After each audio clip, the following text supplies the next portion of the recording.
if they advocate policies on religious terms, then those religious terms surely ought to be appropriate topics for robust critical debate. It will not do to offer religious faith as a reason to vote for someone or to support a given public policy and then take offense if somebody asks skeptical questions about the basis for it. We do have a convention in our society of giving religious ideas a pass.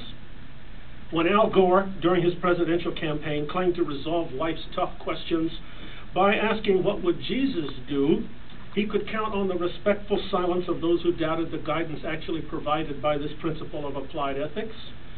No one with a modicum of tact has ever asked Gore whether he has examined his religious ideas with the same scrutiny he has applied to ideas about global warming.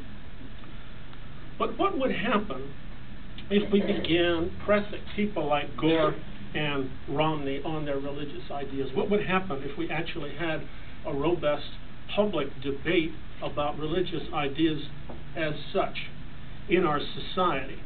Well, one thing that might happen if we did that is that differences would emerge about which religious ideas deserved respect and which did not.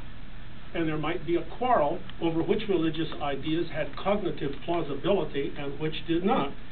And this brings me to the new atheism of Samuel Harris, Christopher Hitchens, Richard Dawkins, and so forth. Harris is especially forthright in accusing religious moderates, as he calls them, of serving as covers for more outrageously irrational versions of the faith. Yet these religious moderates are, like Harris, inheritors of the best features of the Enlightenment, and thus are Harris's natural allies. Harris reveals no understanding of the historical circumstances that have led many highly intelligent and well-educated people to espouse religious faith, or of the range of ideas that have passed as religious. The popular novel by Marilynne Robinson, Gilead, explores a religious culture with strong roots in the United States, yet to the character of which Harris is altogether oblivious. The logic of the new atheism is similar to the logic of the Communist International's theory of social fascism as advanced during the early 1930s, when social democrats in Germany and the United States and other nations were said to be functionally indistinguishable from fascists simply because they had not renounced bourgeois reform in order to side with the communists. But the social democrats fought back. They did not leave the political arena to the communists and the fascists. What will happen now?